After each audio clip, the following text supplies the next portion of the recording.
Welcome back, everyone. It is March. I don't know if you can believe that, but January was like the longest month of the year. It was like the constant January. We don't know how long January is going to be. February flew by, and we are now already in March. And I have another widow here today. Meet Carey. Her last name is Storm. I think that is super cool. So she stormed into my house here today, and but we don't want any more storms. We're ready for springtime. We're ready for those April. We're not even in April. So welcome to another conversation. This past weekend, we had our first annual Walk of Love gathering. And I'm not going to talk about that today, but the reason I'm bringing that up is that's how I got into contact with Carey, because she found out about it and she called me and she said, "Do you still have any space for me to come?" And I said, "Yes, we do have space." And then she started sharing a little bit about her story, and I said, "Don't even go any further. You need to come over to my house.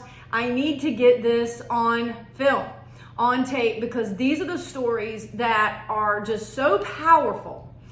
And she is from the Isle of Wight. Yes. So area. This is the first Isle of Wight widow that we have had here on the show, but it will not be the last. And she has dressed up very nice with her pearls here today. I wear them every day. Awesome. So that's the signature look. Even when I ride my horse. Wow. Okay. So see, this is a sassy lady. She's classy. But she has worked how many years? You just retired. 35 years From with the Isle of Wight County. Courthouse. She worked there 35 years. So she is, in 2025, she is stepping into a new start. Yes. And so, once again, that gets Micah Dillon curious to talk to a widow about a new start. Because here at the Widow Walk, we're about, you have a new start. Our mission statement is there's a new start where you have a new finish. And guess what? I don't know where I'm ending up. And you may not know where you're ending up. But we're here right now to start together. So let's start this conversation. You've been a widow for 12 years coming up? 12 years, April 7th. Okay. And what do you feel like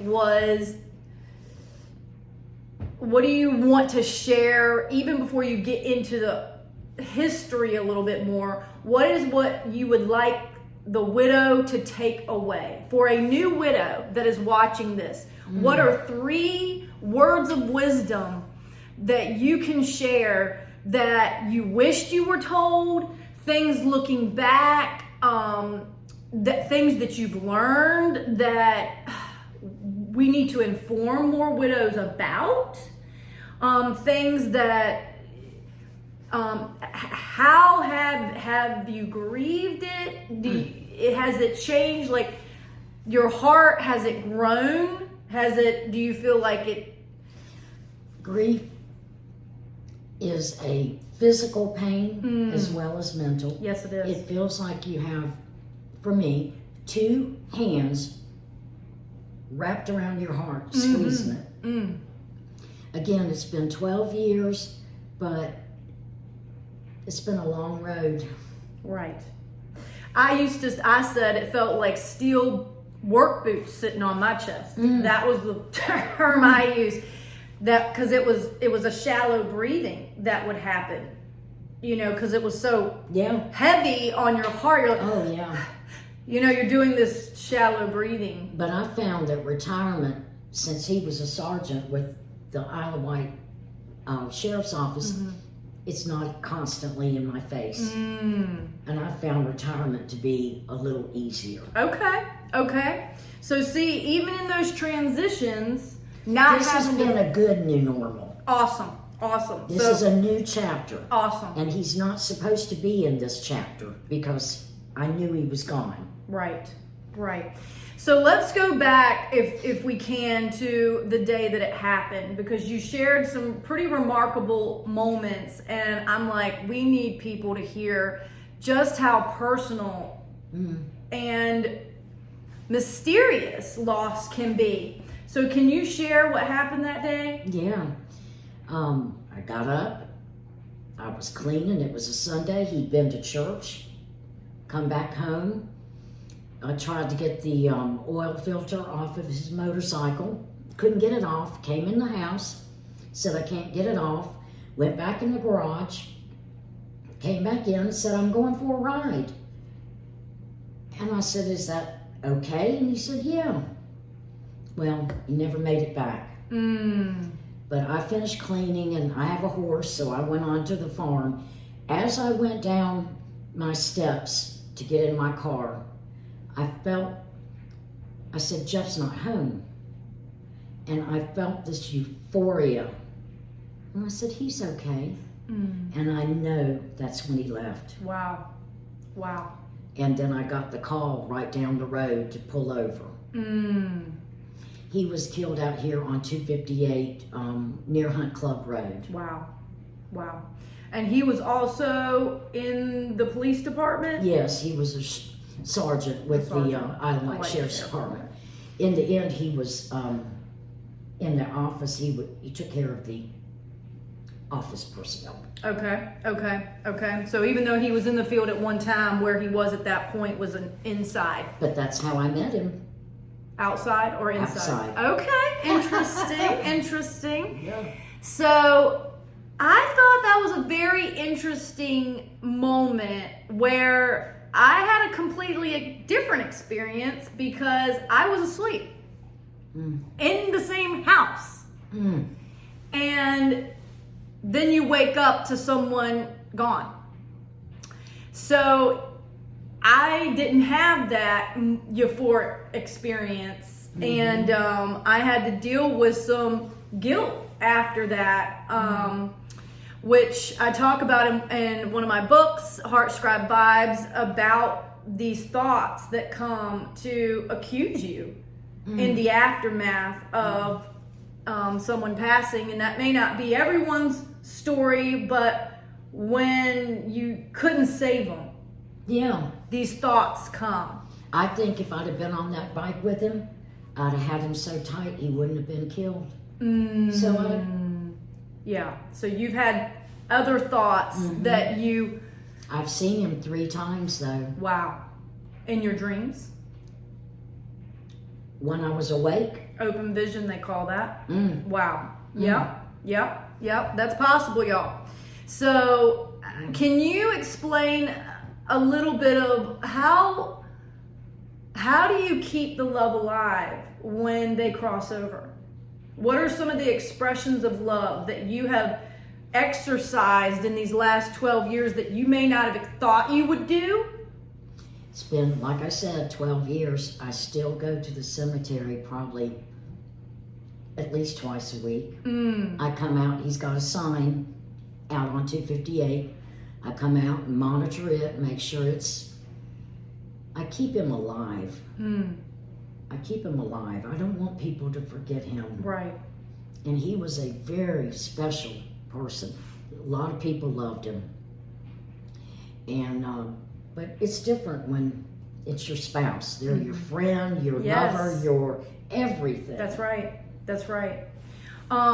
She told me something that I thought was pretty hilarious. Now, last weekend, anyway, we had a snowstorm in February, and it was a pretty heavy snowstorm. We had anywhere from 8 to 12 inches, which is pretty large for us in this area. And she told me something that she did after the snow happened. Built a snowman? Yes. On his grave. On his grave, y'all. And I thought, man, that is a warrior move if I have ever heard one.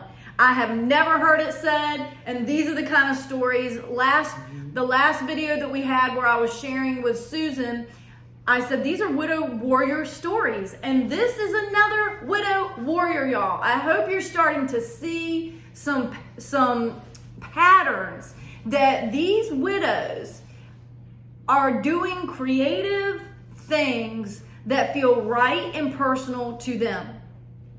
And again, it's not to compare, but I just want to share that there's things that I feel like are common in these lost stories, but then they're vastly different. They're so vastly different.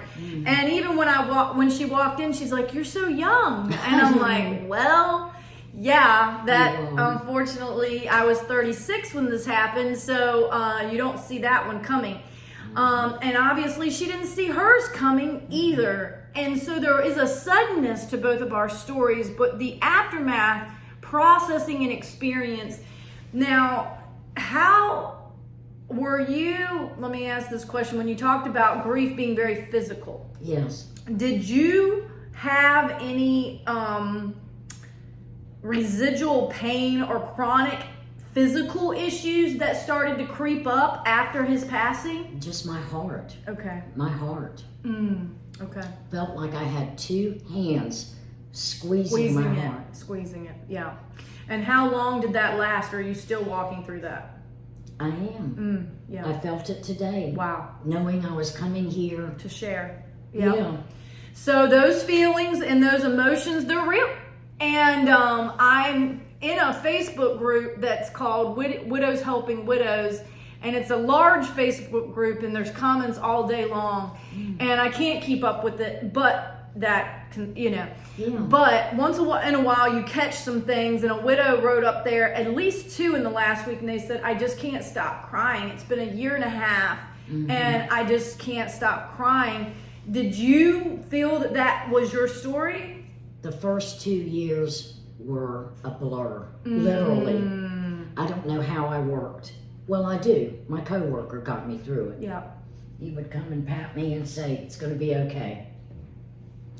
So, and I can remember thinking, what's wrong with these people going down 460? Don't they know he's gone? And they're just going about their way, and he's gone. Right. So reconciling our present when everything's changed and people are just going about their business is another kind of grief in itself. Yeah. Because we can't get back to normal. No. Normal's We over. never will. We never will. Whatever was is the past. You cannot conjure and it that up. wasn't okay with me. Okay. It was not okay with me up until retirement. I turned a new chapter, and I knew he wasn't there. Gonna be there or needed Yeah. to be there. Yeah. So you're feeling almost a fresh wind Yes. now. Yes. Wow. Okay. Well, 12 is an interesting number. That's actually the day my husband passed, on the 12th day. And 12 has some significant biblical references, and I think it's completion, actually. I think I'll have to look that up to verify, but I think 12 is about government and like authority, and I think there's a level of completion. If I'm remembering correctly. So 12 had some significance for me, Did any numbers start popping up to you? Did you have any kind of creative things, like whether it's birds or things that started showing up that weren't showing up? No, other than I paid attention more. Okay. Cardinals, pennies, stuff like that. I've heard about pennies now. Dimes started showing up for me. Really? It was dimes, random places. Even if I'm like a friend's struggling with something and I'm showing a house, I walk in, there's a dime. Wow. And, it's just those little God winks of like, I'm aware, you're not alone. At the cemetery, I have a bird that's got a little bell on it. There'll be no wind. And that thing, when I go out there, if I'm really talking to him, Will ring. yes. Oh, that's cool. I like that. Gives me shivers thinking I about it. I like that. And that's just like the Father. The wind, we can't see it, but we can feel it. And I'm talking, I'm going through some different sessions right now. I wouldn't call it exactly counseling, but it's more physical it's a combination of things, but anyway, it's called Healing Touch. And part of that is a little bit of verbal processing, and then you do some stretching, and then you have some moments of stillness, and then you have a moment of journaling to see if anything kind of comes up. Oh, yeah. And so to summarize that, I would call it practicing the presence. Practicing awareness, you know, right. Awareness moments. And I would say for me, that thing of awareness kind of woke up, but the language I use is that things felt more vivid. So like I didn't notice the flowers before, and I noticed them now. Exactly. Okay. Exactly. More vivid. Right. Yes. Did any rainbows show up for you? No. Interesting. Not that I noticed. Okay. Rainbows is another thing that found me in 2017, the year my husband passed. We got a double rainbow the day after his funeral. And almost everywhere I went that year, rainbows. And what is rainbows? It's a sign of a promise. I didn't know anything. I truly didn't for over 2 years. So a little bit I'm learning about this, and I don't have all the language, but there's a thing called a grieving brain. And so what I would kind of summarize what she's saying here is that your nervous system went into a freeze state. And so she was in numb, basically, and autopilot. So she's coasting through work. So things that kind of you cyclically knew how to do, you could still do. Yes. But not very well. But to do more things you couldn't do it. Your capacity was kind of paused for a time. Absolutely. That may not be everyone's story, but that was yours. And I kind of use the term, I started thawing out. You know, like you feel like, okay, some things are kind of, the clarity's coming back. Things aren't so fuzzy. Did you have to start writing things down more? No. Okay. No. Okay. Interesting. All right. But you kept working. Did you? Oh, you mean as if so I wouldn't forget Yes. things. I thought you meant like journaling my feelings. Right. Definitely. Okay. Definitely. Right. Okay. So I may have started with that, but I had so many feelings, I didn't know what to do with them. And so journaling was my tool, but I did not journal before. And it's been the greatest access point. I was afraid someone would get hold of it. Yes. And I would pass, and they would know how bad it was. Right. Does that make sense? Yes, it does. It does. That's a very real, honest statement, and I've heard that from a few other people that said they didn't want it to be read. I was kind of on the other spectrum of I felt like so many God things were happening that I didn't want to forget them. Perfect. And because I felt that as time would go on, your mind plays tricks on you. Right. And I'm like, did that really even happen? You know, and I didn't want to have all this doubt about believing certain things and then it wasn't true, you know? Right. And so all of that, all of that.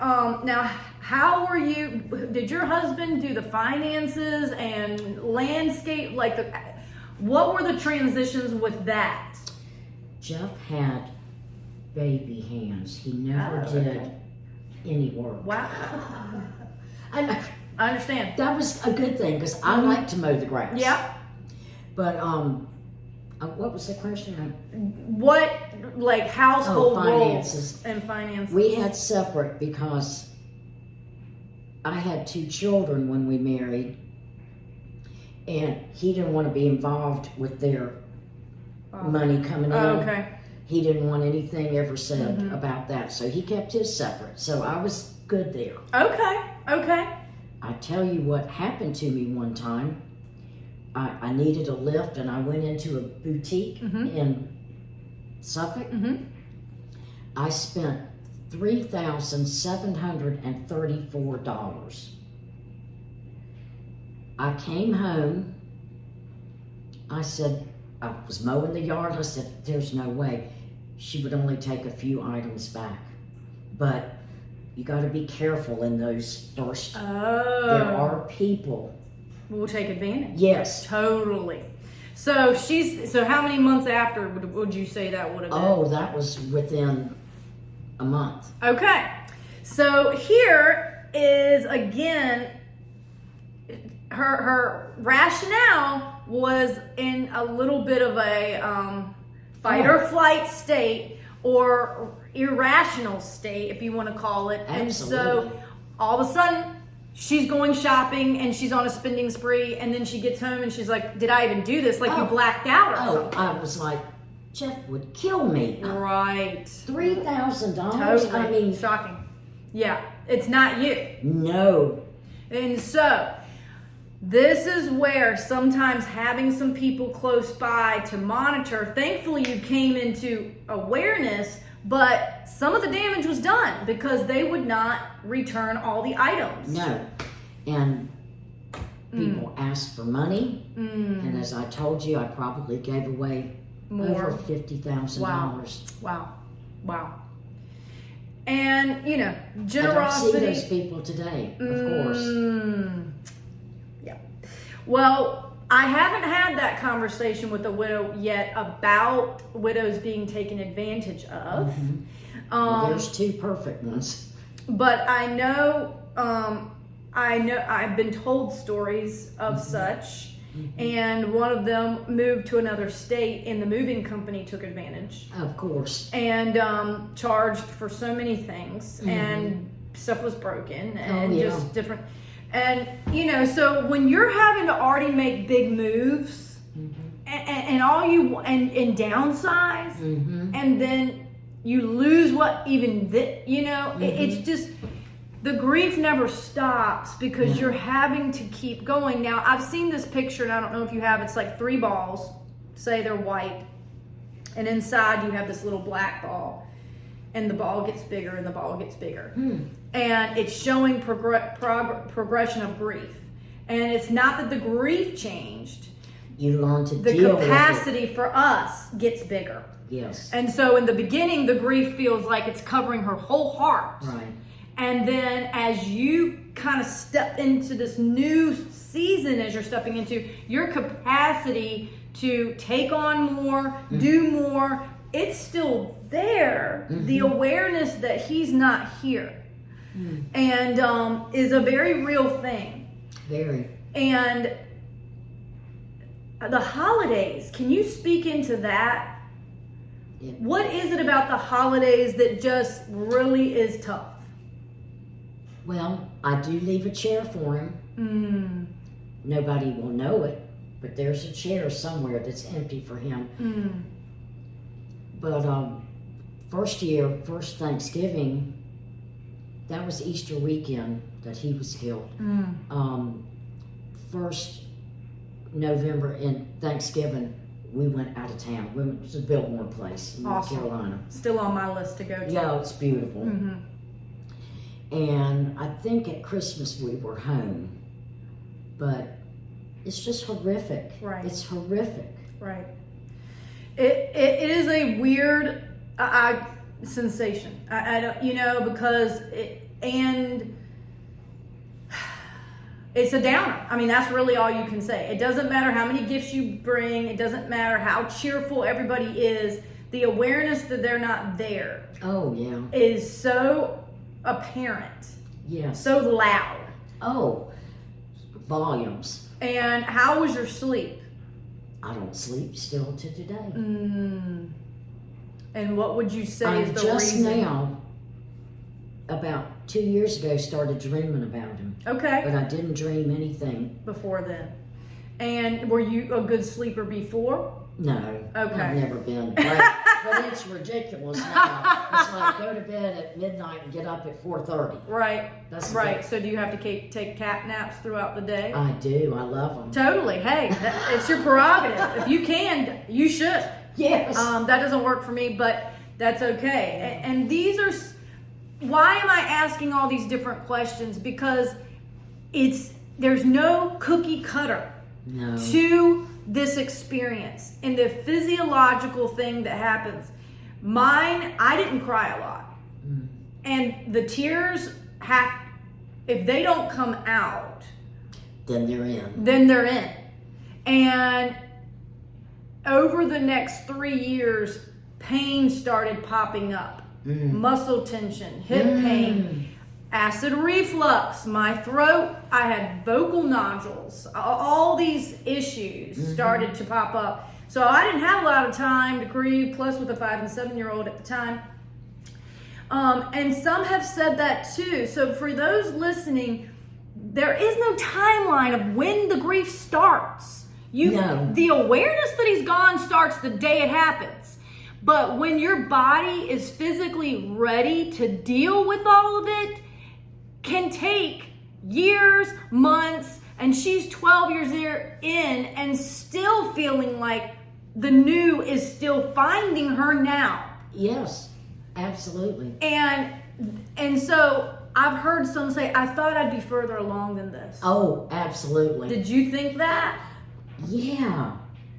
12 years of pain. Yeah. That's pretty big. That's a deep love, y'all. That's what that is. A deep, deep love. And even though it may be hard to hear, I can't feel sad for your pain, because the pain is proof of a deep love. Yeah. And people say, well, you're lucky. Some people never find that kind of love. Well, it sure hurts though. Price is, Yes. grief is the price you pay Right. for that pain, for that. And you don't know that. That's the aftermath of finding out. I knew. Every day I was thankful for him. That's so awesome. I knew it before. Mm. That's why maybe it was such a shock that he's gone. Right. I was thankful. I should have had him. And how have I been able to reconcile that is that for my heart, I had to come to terms with death is a human experience. I'm learning that. And so death, especially for those who enter into eternity, it's their greatest day. Oh, yeah. They are celebrated in their homecoming. Yes.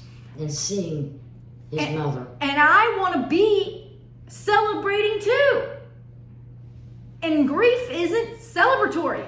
And I get mad at him. How could you let that happen? It's funny, the week, I think, before my husband passed, he went to find his grandmother's grave.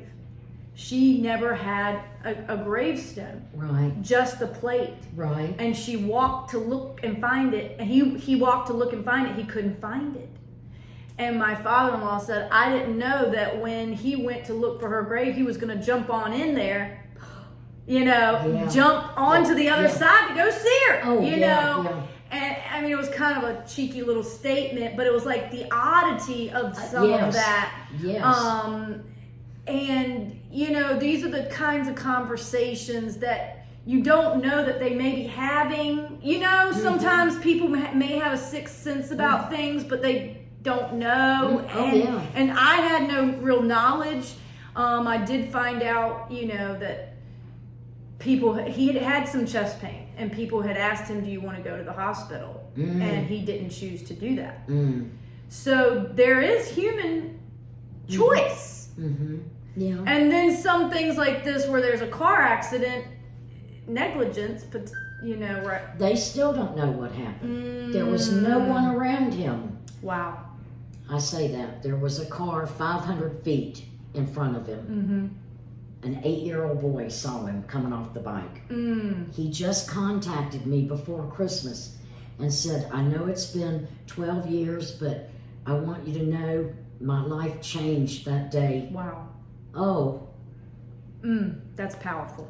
Yeah. That's powerful. Yeah, and we're going to have lunch someday. We haven't done it yet. That's awesome.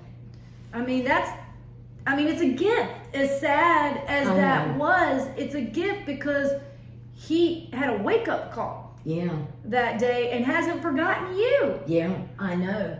He said, I've been thinking about you all this time. Wow. Wow. I know. I mean, those things can make you cry because it gets you tender. Because it's... I thought it was a joke at first. Wow. A cruel joke. But as I got to reading what he was writing, I said, oh my gosh, that's the 8-year-old that saw it and is now an adult. Wow. Wow. You mentioned that some coworkers helped you through. Can you speak of having a support system? Did people show up for you after your loss? I don't get this. The day of, people were mowing my yard. I could have cared less. I never saw them after that.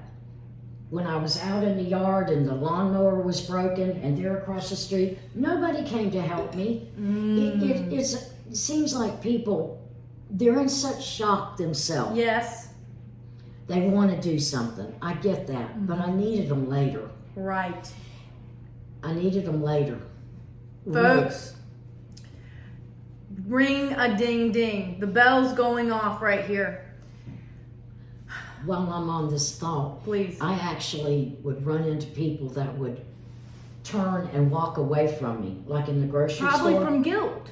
Well, you know what it was? Because I'm in a widows group in Hampton now.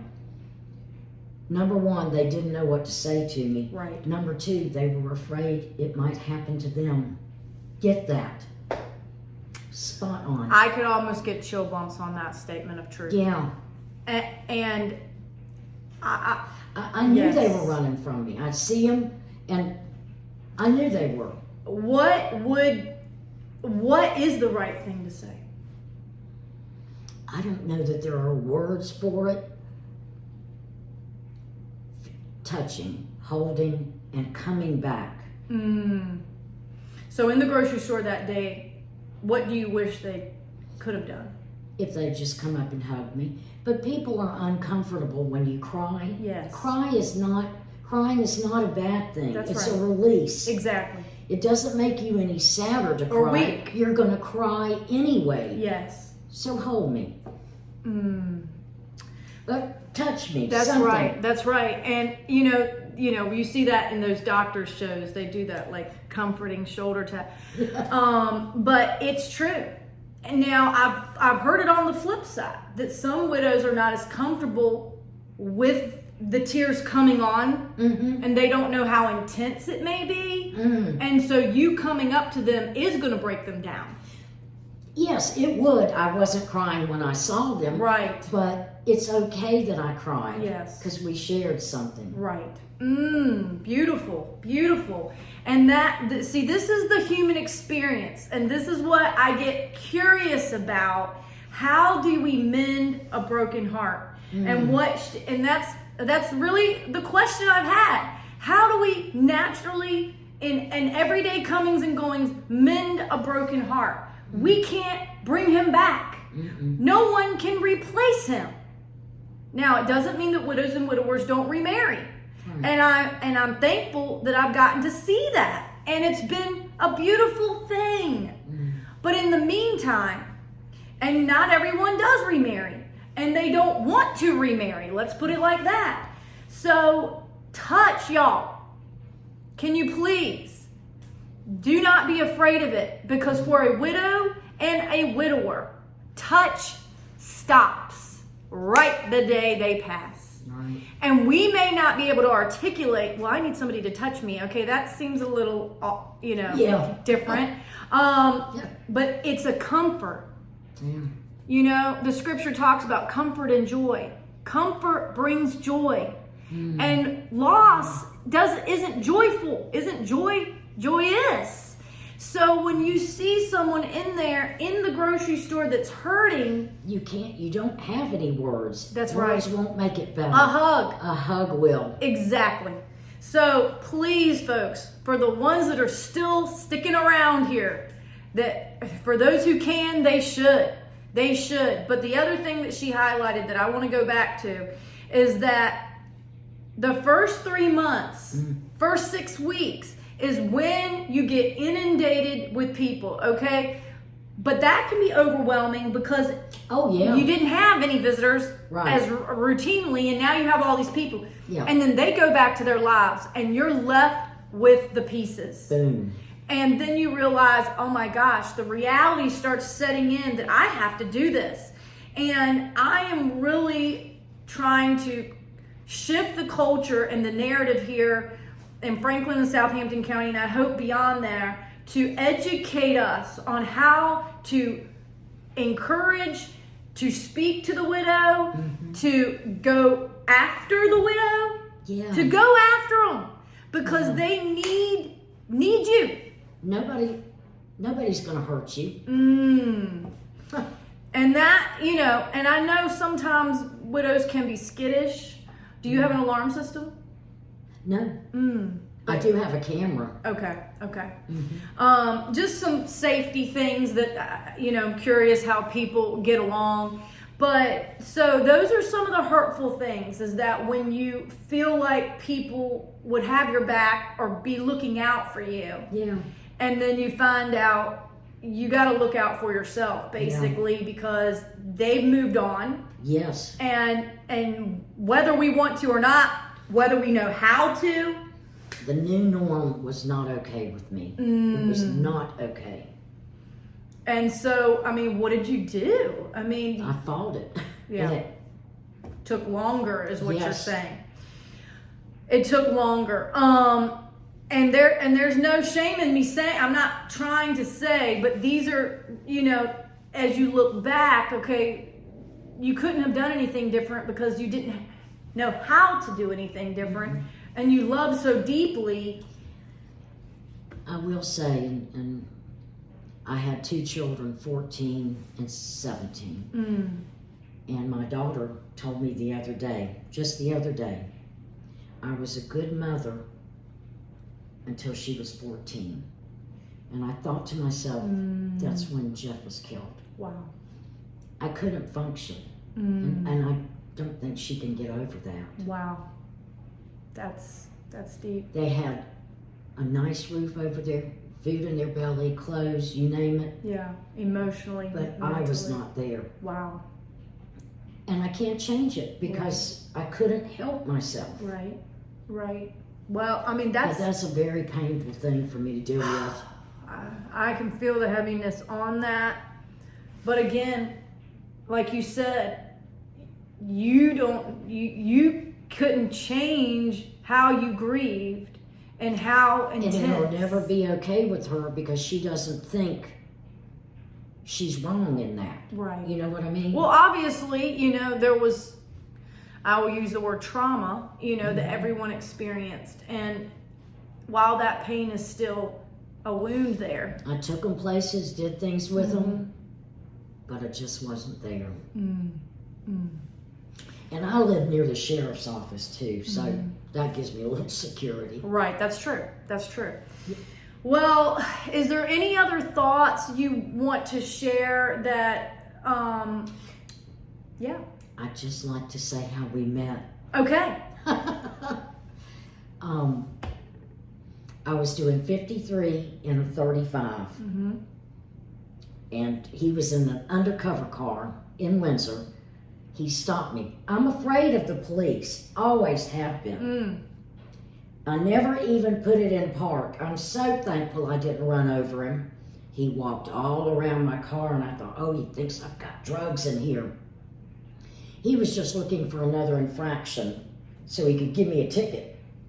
But I said to him, I know your boss, because I knew the sheriff. And later when we were married, he said, that was so tacky. But anyway, I got the lecture, not the ticket. He went on about his way. I went on about mine. I called his secretary. I said, I think I like him. You send him over to the office with the mail. And he came with the mail, and that's all she wrote. Oh my gosh. And as simple as that, folks. As simple as that. Did you get a ticket that day? No, I did not. Interesting. And that was pretty fast. Yeah, I was gonna say. I wasn't thinking, I obviously. can tell you every time I get pulled over at that speed, they give me a ticket. So You were had something that day that I didn't have, but evidently that encounter was meant to be. Was meant to be. Was Meant to be. So even and it is interesting that the car brought you together, but was it the motorcycle? Motorcycle. It was still vehicles. Yes. Interesting. I mean, I'm just And highlighting that. apart. I never thought of it that way. You know, I'm not saying, you know, just an interesting connection there. Yeah. That driving brought you in and driving took him out. Yeah. So, you know, he likes speed. That's okay, you know, or. He was a great driver. He stopped for caution lights. We just don't know what happened. Well, I mean, what beautiful stories. What beautiful stories. Even in the midst of the hardship, I hope. Makes me smile. Yes, I'm feeling, you know. I can see him now looking at me when I told that story going, I can just see his expression. Yes. Yeah. Well, we're going to continue these conversations because you're going to start seeing us widows around the highways and the byways. And as we learn more about each other and want to share with you what we're learning collectively and individually, and some of our praise reports. You know, I'd like to get to some videos where we're talking about where we are now. You know, so a lot of us are still in the thick of it, if you want to call it. And so I want to be mindful that the pain part of our story has significance, that it matters, and people can relate. And they're like, oh, it gives permission. Okay? Yes. So, and that helps us feel like I'm not crazy, basically. Yeah. Did you think you were going crazy at all? Yes. Yep. Definitely. And so did other people. I believe that to be true. Not that I'm not believing it about her, but because of the irrational state that we're in, they're scared. Yeah. And they don't use the word scared, so they use the word crazy, like or forgetful, or you know, it doesn't feel safe. No. The behavior that happens doesn't feel safe to them, and therefore they don't want to get around us. Because but we need them. Yes, we do need them. More than ever. We do need them. So if you are scared of walking with widows, get in touch with me. Get in touch with us at the Widow Walk, because there's nothing to fear. Their tears are a sign of release. I want to build a team of comfort care agents. You know what I'm saying? Warriors willing to go into into the war of grief, you know, because the heart is a spiritual place. Yes. And I want to say that death is a personal, very personal thing. Yes. When I saw him there, it's just very personal. Yes. Yes. You get it?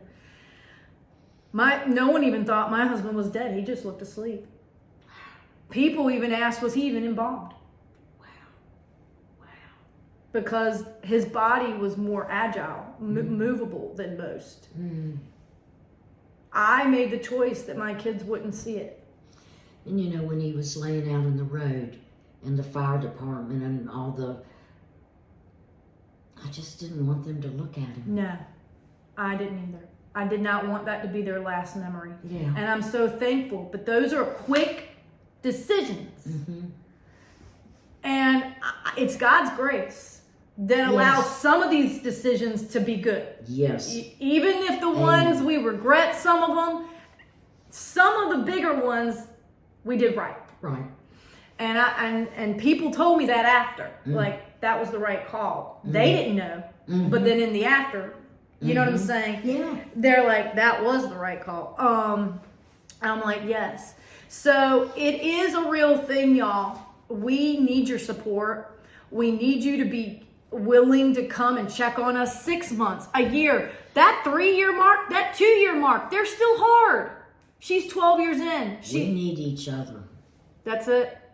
So here at the Widow Walk, I'm fine. We're throwing a party. We threw a party. We're throwing more parties to connect us so we can find out who we are, where we are, and how we can do more together. That is what my 2025 goal is to start networking the widows, to know who each other are. I have a feeling, I have this sneaky suspicion that there's widows within 5 to 10 miles of each other that don't know each other and are sitting in their home alone, and I'm going to start connecting them with your help. So if you know of a widow or widower that you feel is alone and not have a lot of support, get in touch with us. Email us at thewidowwalk@gmail.com. We want you to help us be able to help them. So the more we inform each other, the more empowered we all are, and there's strength in numbers. And we only know how this feels because we've been through it. We've been through it. And we know each other's pain. It wasn't something we saw ourselves walking in. It wasn't one of the stories we would have selected for ourselves. However common it is.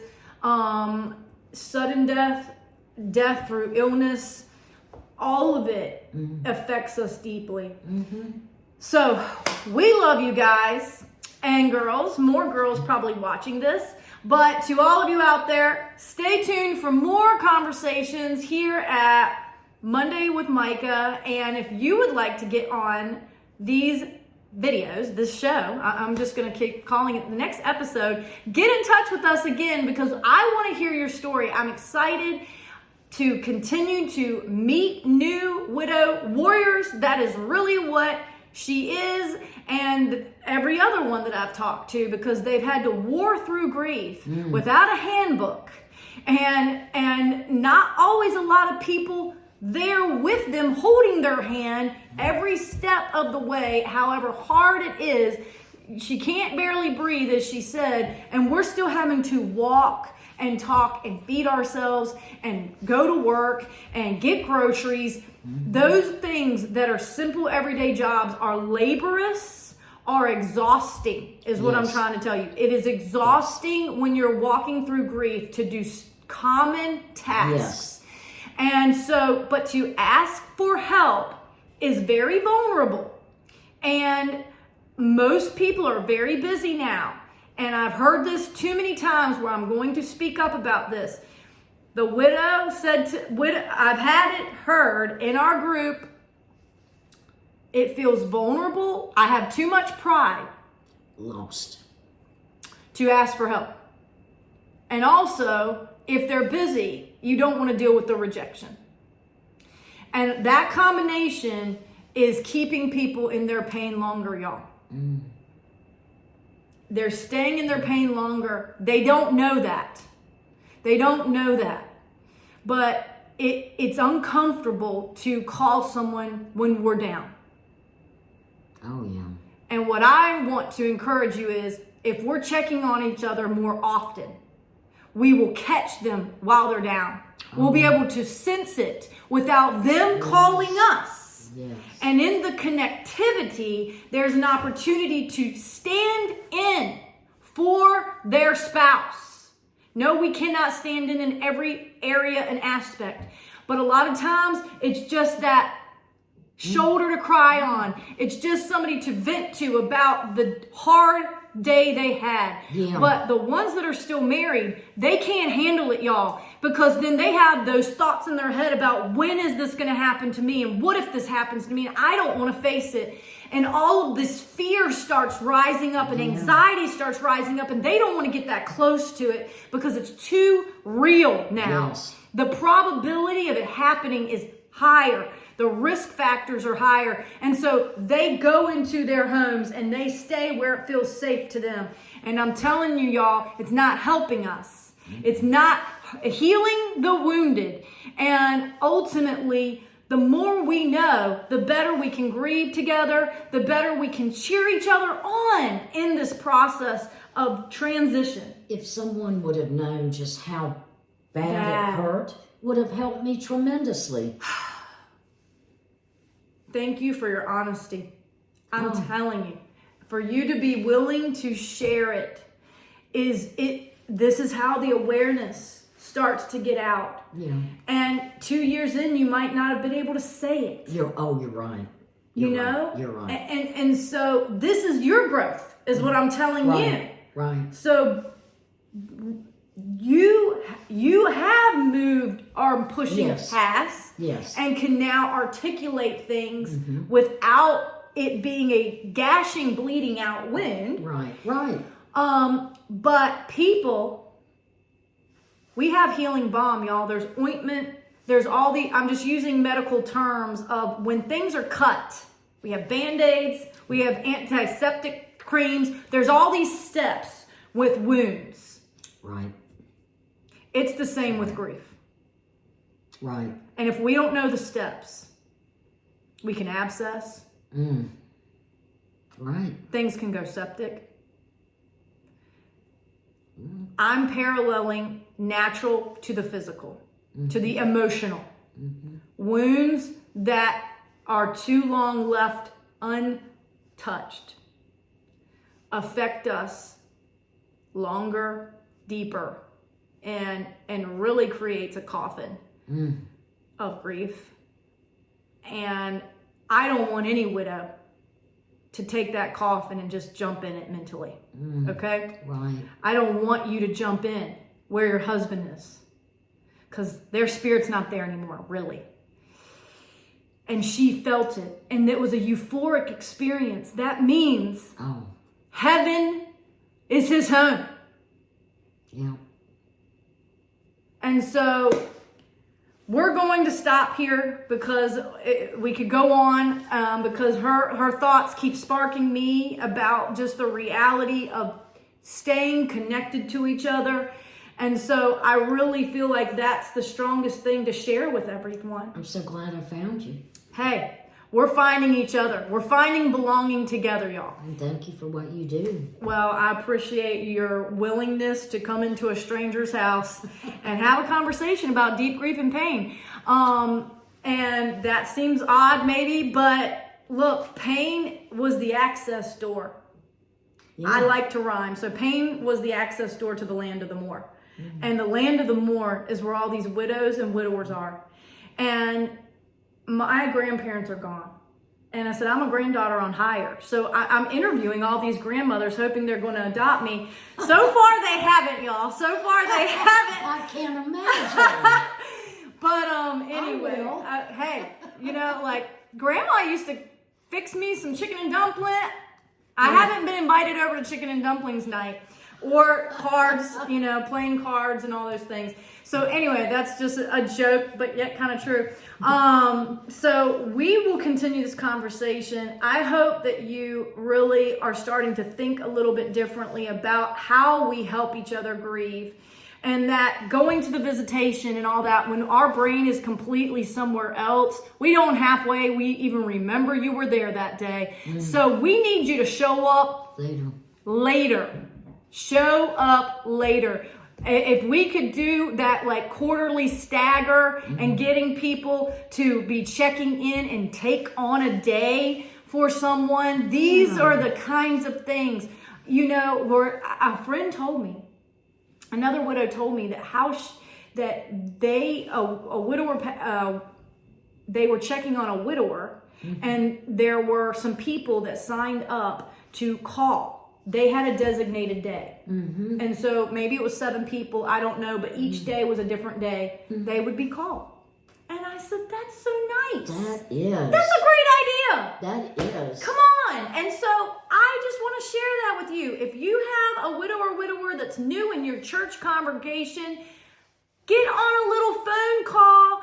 Get a little phone train. We do these food trains where we're passing food, and we really like to do that. Food can bring comfort, but it doesn't last. It spoils, y'all. Food spoils. Relationships last. So we need things that are going to last more than a week's time. And that's you and me. So see you next time. Bye.